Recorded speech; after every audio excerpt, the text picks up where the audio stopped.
j'ai décidé de vous faire un petit vidéo aujourd'hui. Alors, est-ce que vous saviez que le 12 août, c'est la journée où j'achète un livre québécois? Eh bien, comme vous savez, je suis une auteure et j'ai publié 2 livres. Alors, mon dernier livre que j'ai publié, c'est Rose et le petit gnome, le courage de se tenir debout. Une histoire pour les enfants de 5 à 9 ans, qui traite d'un petit gnome qui manque de courage, qui manque de confiance en lui aussi. Et puis, avec l'aide de Rose, il va réaliser qu'il est rempli de courage et il va réaliser aussi qu'il n'est pas tout à fait comme il croit qu'il est. Alors, il va vraiment découvrir des choses étonnantes sur lui-même et ça va lui faire un bien immense.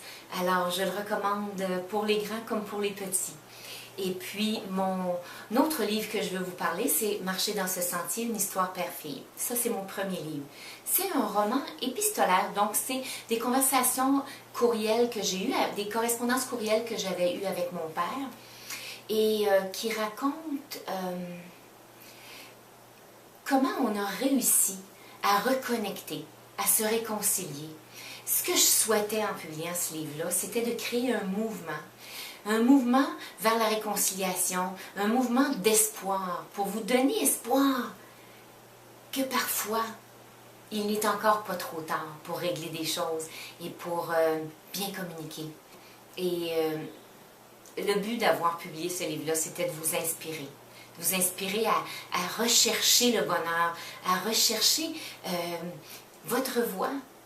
En fait, on dit que le Père montre la voie. Eh bien, à l'aube de ma quarantaine, mon père a réussi enfin à me montrer ma voie. Alors, il ne faut jamais perdre espoir.